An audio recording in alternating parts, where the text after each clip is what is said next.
Vitamin K. The principle of vitamin K is the post-translation modification of various blood clotting factors, in which it serves as a coenzyme in the carboxylation of certain glutamic acid residues present in these proteins. Coagulating factors are prothrombin chain. Bind proteins, the end part of these proteins have a glutamic acid residue. Okay, vitamin K have a role in the post-translation modification and carboxylation of this amino acid residue in these proteins. Vitamin K exists in several forms, for example, in plants as phytoquinone, vitamin K1, and in intestinal bacterial flora as aminoquinone or vitamin K2. But the synthetic form of vitamin K is minoquinone, which is more available. Now, explain the role of vitamin K in the formation of gamma carboxyl glutamate. Vitamin K is required in the hepatic synthesis of prothrombin and blood clotting factor 2, 7, 9, and 10. The interaction, more explanation for vitamin K. The interaction of a prothrombin with the platelet in this part.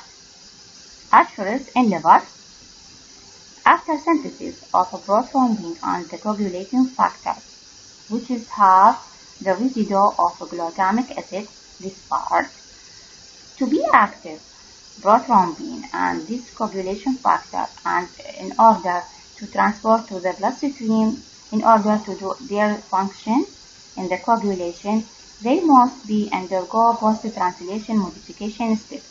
This steps done by adding 2 carboxyl group in this part, and this done by the action of vitamin K, as we see. Now, glutamic acid is converted to gamma carboxyl glutamate.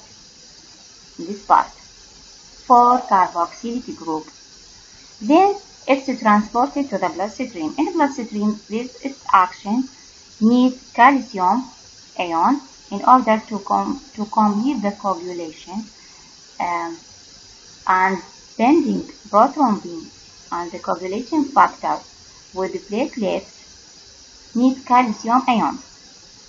Okay, calcium ions now do as the bridge between these proteins, coagulating proteins, and the membrane phospholipid of a plate, which with a negative charge, okay, can easily binding with calcium ions to positive charge. Okay, as we see in this figure. This is show the role of vitamin K in blood coagulation. Need vitamin K to conversion after activated and post-translation modification of glutamic acid residue in prothrombin and coagulating factor proteins. All this done in liver, and then is transported to the bloodstream to act as a coagulant. And in addition to vitamin K, we need minerals, calcium ions, two molecules. Then it can easily binding with the phospholipid membrane of the platelets and forming the clot. Also, vitamin K needs the action the action of another protein, the audiocalcine, and the protein C have the same role as we explained it above. Vitamin E. Vitamin E consists of 8 tocopherols, have 8 forms of tocopherol. This vitamin occurs naturally as alpha tocopherol. Alpha tocopherol is the most active form of vitamin B, of vitamin E.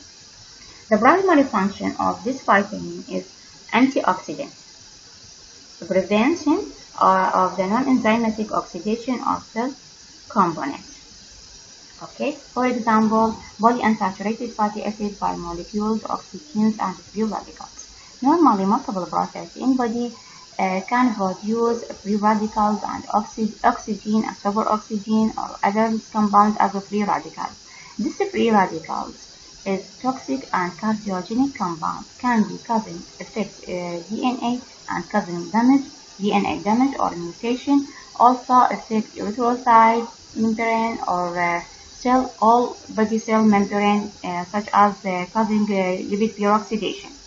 So in this part, we need to elevate the antioxidants compound in our body in the normal range, mostly found in normal range. This antioxidant may be enzyme or another compound. Vitamin E is an antioxidant compound, can lowering the effect of these free radicals or lowering the effect of oxidative stress. Distribution and requirement of vitamin E. Vitamin E found in high quantities in vegetable oils, but moderate quantities in liver and eggs. The required amount per day of alpha-tocopherol is 15 milligrams of adults. Vitamin E required increase as the intake of polyunsaturated fatty acids increase. The deficiency of vitamin E. The deficiency is entirely restricted to a premature infant. عادة لاحظ signs this deficiency in premature infants. When observed in adults, it is usually associated with a defect in lipid absorption. Just a lipid absorption. Okay, or transport. Any defect in lipid metabolism maybe you can point it. There is maybe alteration in vitamin E level also.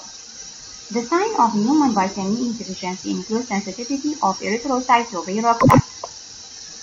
This is a free radical. Okay, and the appearance of abnormal cellular membrane because the oxidative difference and lipid peroxidation as a result of lowering amount of vitamin E or other antioxidant compounds. A clinical indication of vitamin E. Vitamin E is not required for the prevention of a chronic disease, such as the chronic heart disease or cancer. A clinical trial, but it's needed as antioxidant. So some studies try to show there is any relation between supplementation of vitamin E and the prevention of a chronic disease occurring. Now, this study has disappointing because they show that alpha-tocopherol supplementation or beta-carotene not to prevent cancer or prevent cardiac heart disease, but also had an increased incidence of stroke. So it's disappointing. Toxicity of vitamin E. As we say that fat-soluble vitamin may be the active. When it's elevated in body, maybe it have a toxic effect. Okay, because it's accumulating in body tissue. But vitamin E is the less toxic of fat-soluble vitamins, and no toxicity has been observed at dose of 300 mg per day.